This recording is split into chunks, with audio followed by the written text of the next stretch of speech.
Hello guys, this is the part 2 of unit 1 of DBMS. In this video we will discuss the traditional file accessing approach versus database approach. तो अपन start करेंगे अपने traditional file accessing method से।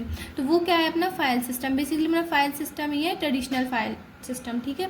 तो अपन लोग अभी current time में जो data store करते हैं वो काय में स्टोर करते हैं, डेटाबेस में। लेकिन अपना जब डेटाबेस मैनेजमेंट सिस्टम इन्वेंट नहीं हुआ था उससे पहले अपन जो अपनी फाइल स्टोर करते थे, डेटा स्टोर करते थे, वो काय में स्टोर करते थे, अपने फाइल्स में स्टोर करते थे। और उस मेथड को, सिस्टम को बोलते थे अपन फाइल सिस्टम। तो उसमें अपन को वही पढ़ना है। Before DBMS invented information was store in the file processing system. जब अपना DBMS इन्वेंट नहीं हुआ था तो अपन स्टोर करते थे डेटा को काय में, फाइल में, ठीक है। अब file system is a method used by the computer to store. जो अपना फाइल सिस्टम मेथड है वो बेसिकली क्यों यूज़ होता है, अपना DBMS भी जिस पर्पज़ से यूज़ होता था, फाइल को, डाटा को स्टोर करने के लिए, ऑर्गेनाइज करने के लिए, मैनेज करने के लिए, एक्सेस अपडेट करने के लिए, सेम एज अपना फाइल सिस्टम भी उसी के लिए यूज़ होता है। लेकिन इसमें जो डाटा अपना स्टोर होता है वो होता है hard disk, pen drive, CDs में। ये सब क्या है, अपन लोगों ने अपनी मेमोरीज पढ़ी थी। मेमोरी 2 टाइप्स की होती है, primary memory and secondary memory. लेकिन जो फाइल सिस्टम में डेटा स्टोर होता है वो होता है अपना सेकेंडरी मेमोरी में, ठीक है।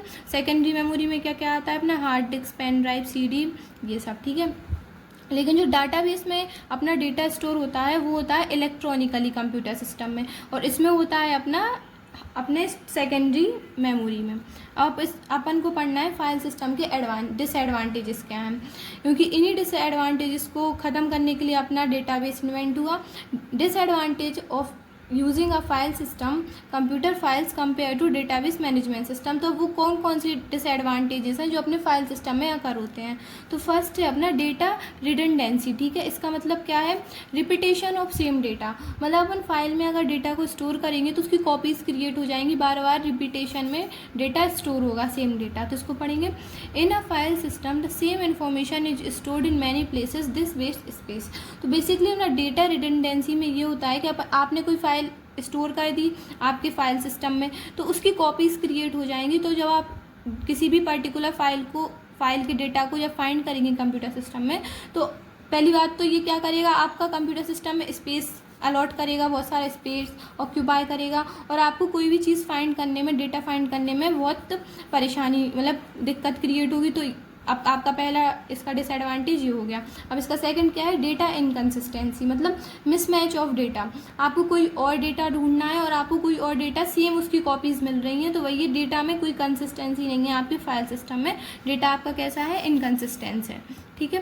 बिकॉज ऑफ रिपीटेटेड डाटा, इसमें अब डाटा की क्या बनती है, बहुत सारी कॉपी बनती है, डाटा रिडंडेंसी होती है, डेटा रिपीट होता है, सेम इन्फॉर्मेशन की बहुत सारी कॉपीज़ क्रिएट होती हैं आपकी फाइल सिस्टम में। तो sometime data is not in the same all places. तो इसमें जो आपका डेटा आपको फाइंड करना है वो अलग अलग फोल्डर्स में क्रिएट हो जाता है, बन जाता है। तो आपको जब उसको फाइंड करते हैं तो दिक्कत आती है। तो डाटा फाइंड करने में क्या होगी, आपको इनकन्सिस्टेंसी होगी। तो इसका सेकंड डिसएडवांटेज। अब देखेंगे अपन इसका थर्ड डिसएडवांटेज। अब इसका थर्ड डिसएडवांटेज है डिफ़िकल्टी इन एक्सेसिंग डेटा। मतलब फाइल सिस्टम में एक्सेस अगर कोई डेटा करना है तो उसमें आपको डिफ़िकल्टी क्रिएट हुई। कैसे, अपन ने डेटाबेस अपनी प्रीवियस पार्ट 1 में क्या पढ़ा था कि अपन ने एक एग्जांपल देखा था लाइब्रेरी का, कि जैसे कोई बुक फाइंड करनी है तो बुक की एक पर्टिकुलर ID दे दी गई है। जैसे 101 किसी बुक की ID है तो आप डायरेक्ट कंप्यूटर में 101 एंटर करेंगे, देन आपको वो बुक मिल जाएगी, वो पर्टिकुलरली कहाँ पे स्टैंड करी, कहाँ पे स्टोर है। लेकिन ऐसे फीचर्स आपके फाइल सिस्टम में अवेलेबल नहीं है। तो क्या है, creating report from a file system is hard. मतलब जो भी फाइल आपकी है उसकी रिपोर्ट जनरेट करना इसमें थोड़ा सा डिफिकल्ट है, हार्ड है। No built in features exist like in database. जैसे डेटाबेस में क्या है, आप पर्टिकुलर किसी को भी बुक मार्क टाइप नंबर्स दे सकते हैं, वैसा आप फाइल सिस्टम में नहीं दे सकते। ऐसा कोई फीचर्स एग्जिस्ट ही नहीं करता फाइल सिस्टम में। तो इसका ये थर्ड डिसएडवांटेज है। इसका फोर्थ डिसएडवांटेज है डाटा आइसोलेशन। तो इसमें क्या है अपना, since different data is stored in different file by different peoples. मतलब आपका डेटाबेस में क्या है, उसमें एक टेबल क्रिएट होती है, टेबल में डाटा स्टोर होता है। तो उसमें अगर कोई एक इंसान ने डाटा स्टोर कर दिया तो दूसरे अगर इसमें डेटा को स्टोर करेगा तो उसकी टेबल के सीरियल वाइज डाटा स्टोर होगा। लेकिन फाइल सिस्टम में अगर किसी ने डेटा स्टोर किया और कोई और दूसरे इंसान ने भी डेटा स्टोर किया तो वो अलग फोल्डर में कर सकता है ना, सेम डेटा स्टोर। तो डेटा को एक्सेस करने में भी डिफिकल्टी होगी, since different peoples store different data. Data, ठीक है। It is hard to combine them. अब अलग अलग जगह डाटा स्टोर कर दिया, अब तो अगर कोई तीसरा इंसान आएगा वो ढूंढेगा तो उसको डेटा मिलेगा नहीं, तो फिर उस डेटा को कंबाइन करने में दिक्कत होगी। तो वही है अपना डेटा आइसोलेशन। अब इसका फिफ्थ है इंटीग्रिटी प्रॉब्लम, इसको देखते हैं। इसका बेसिक मतलब क्या है, difficult to maintain correct rules. मतलब इसमें फाइल सिस्टम में आप रूल्स क्रिएट करना, करेक्ट रूल्स क्रिएट करना थोड़ी डिफ़िकल्टी देता है, उनको मेंटेन करना आपके करेक्ट रूल्स का। वो रूल्स कैसे हैं, जैसे rules like minimum balance should be 500। आप मान लीजिए फाइल सिस्टम में कोई ऐसा रूल है कि जो मिनिमम बैलेंस शुड बी 500, मतलब जब 500 पैसे होने चाहिए आपके, must be manually written in the program, तब वो पैसे मैनुअली रिटन होंगे आपके प्रोग्राम में, ठीक है। If rule change every person must be updated which is hard. अगर 500 से मतलब 500 है आपके, लेकिन 500 से अगर 300 होते हैं, 600 या 700 होते हैं, तो इस पर्टिकुलर क्राइटेरिया को, इस रूल को चेंज करना डिफ़िकल्ट है, हार्ड है आपके करके फाइल सिस्टम में। लेकिन डेटाबेस में क्या है, डेटाबेस में अगर आपको कुछ भी चेंज करना है तो आप डायरेक्ट टेबल में जाएंगे, देन वहाँ पे अपडेट कर देंगे। तो फाइल सिस्टम में डिफ़िकल्टी क्या है, डिसएडवांटेज क्या है, इंटीग्रिटी प्रॉब्लम। अब इसका नेक्स्ट डिसएडवांटेज देखें। अब देखेंगे सिक्स्थ डिसएडवांटेज है इसका, सिक्योरिटी एंड एक्सेस कंट्रोल, ठीक है। In file system it is hard to control who can access what. मान लीजिए आपका कोई डेटा कंप्यूटर में सेव्ड है, तो आप अगर आप का लैपटॉप किसी और ने ले लिया तो आपको नहीं पता रहेगा किसने आपका डाटा एक्सेस किया और किसने नहीं किया। तो इसमें सिक्योरिटी का और एक्सेस, डाटा को एक्सेस करने का भी इशू क्रिएट होता है। देन है इसका सेवेंथ डिसएडवांटेज, कंकरेंसी प्रॉब्लम। इसका मतलब क्या है, multiple user updating at once. मतलब जो आपका फाइल सिस्टम है कंप्यूटर में, तो अगर बहुत सारे लोगों ने एक साथ उस पर्टिकुलर डेटा को अपडेट किया तो उसमें इश्यूज़ क्रिएट होंगे। अब देखेंगे वो कैसे। When multiple users try to update the same data at the same times, जब मल्टीपल यूज़र सेम डेटा को अपडेट करेंगे सेम टाइम में, तो मिस्टेक्स कैन हैपन्स। तो इसमें क्या है, मिस्टेक्स क्रिएट होने के भी चांसेस हैं। तो बेसिकली यही था आपका फाइल सिस्टम अप्रोच। अब अपन लोग पढ़ेंगे डेटाबेस अप्रोच।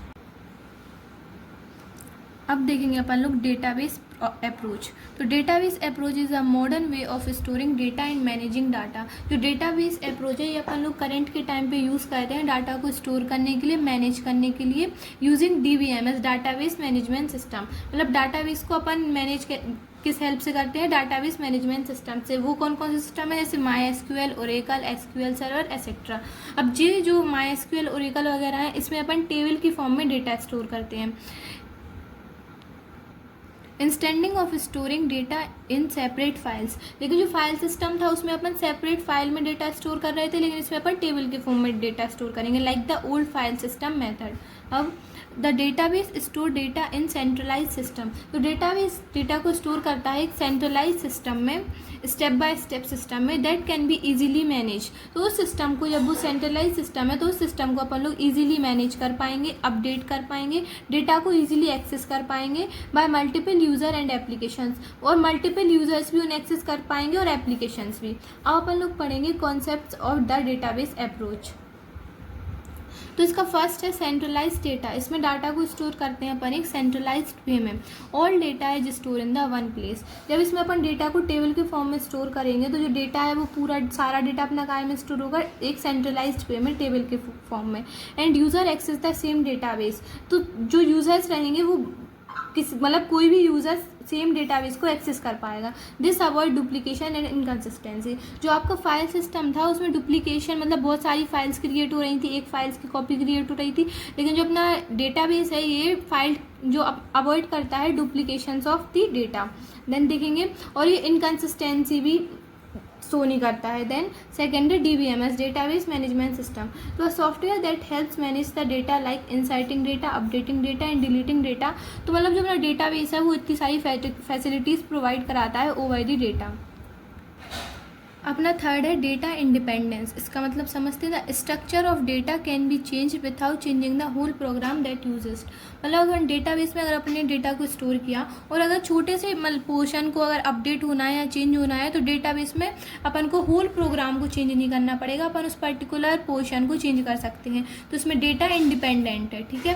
देन फोर्थ है इसका data security and access control. तो इसको देखते हैं, you can control who can access what data. तो अगर आपका सिस्टम है, आपका डेटा है, तो आप कंट्रोल कर सकते हैं कि आप जिसको परमिट करेंगे सिर्फ वो डाटा को एक्सेस कर पाएगा, और आप जिसको परमिट नहीं करेंगे तो वो डेटा को एक्सेस नहीं कर पाएगा। तो बेसिकली वही आपका data security and access control. अब इसका एक एग्जांपल समझेंगे, जैसे कि एन HR एम्प्लॉय में सी ओनली एम्प्लॉयज रिकॉर्ड। लेकिन मतलब जो HR एम्प्लॉय है, जो HR एम्प्लॉयज़ का वो देख सकता है, क्या देख सकता है, एम्प्लॉयज़ का रिकॉर्ड, लेकिन नॉट सैलरी डिटेल्स, लेकिन वो सैलरी नहीं देख सकता है सबकी, ठीक है।